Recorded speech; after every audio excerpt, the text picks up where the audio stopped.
failing our nation's children, one person or child at a time. That's what we do now. And I have to point this out, and it's not even the intent of the segment. We went to the Seattle Public School website when we were researching this, and on the front page, they feature a child in school with his shirt on backwards. Look, kids dress themselves, and it's a mess all the time, but if you're going to take a picture and put it on your website, maybe just make sure that everything is in order so the school district doesn't. And to be fair, we're not making fun of this child at all, because my kids went to school with his shoes on the wrong feet yesterday because he insisted on it. But seriously, in the latest push for diversity, the Seattle public school system is doing away with its gifted and talented program, which administrators argued was oversaturated with white and Asian students. Now, they want to favor a more inclusive and equitable and culturally sensitive program. Teachers in the district will now be required to come up with individualized learning programs for all of their students, leaving some parents of students already in this advanced program arguing that their kids will now be held back by the concentration of lower learning students. If anybody is to blame here, it is the school system. Don't hold back other students because of their skin color, because the school system failed to adequately support certain demographics of students that can't get into the more advanced programs. I mean, checkmate, teachers' unions. This is your fault.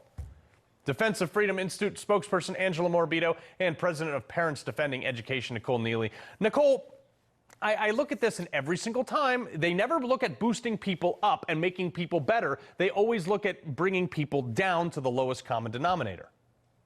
Yeah, that's the dirty little secret about equity, isn't it? That we have to bring down the high achievers rather than, as you said, bringing up the low achievers. And there are ways, and I know Angela has worked on programs when she was the Department of Education, targeted to help those students, but to not do it on the basis of skin color, which is gross, right? Do it on the basis of need, do it on the basis of income. There are so many other ways to slice and dice this, but all it does is stigmatize students and make them feel bad about their achievements. Well, taking a step back, this is going to impact our country, because when we have no more advanced math classes because places like San Francisco and New York are canceling them, how are we as a country going to be able to compete in a global economy? Yeah, meanwhile, China's trying to teach 6-year-olds how to land rockets on the moon.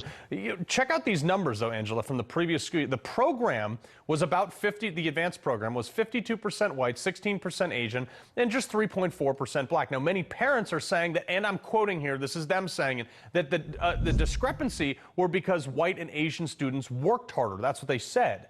Now, this is like an actual thing. Like, we have to acknowledge the fact that some demographics are not as opportune early on in life as other demographics, but why should you punish the ones who are excelling? Exactly. Taking opportunities away from gifted students doesn't do anything to help those students at the bottom.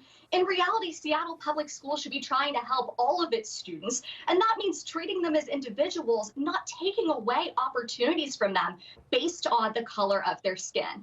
The idea that if this program was more diverse, that it could have survived and it would have continued to help kids for years and years to come, it's just heartbreaking, because you're watching kids lose out on an opportunity that they earned, that they deserve, that was going to set them up for success in life, just because of the color of their skin. It's a racist decision, and Seattle Public Schools should reverse it right away. I completely agree. But Nicole, you have over in D.C., Mayor Bowser wants to pretend that or not pretend, but she wants to just basically hold parents accountable if their child skips school, because they have like 60, and we don't have time to listen to what she said, but there was like 60-something% of kids had chronic absences.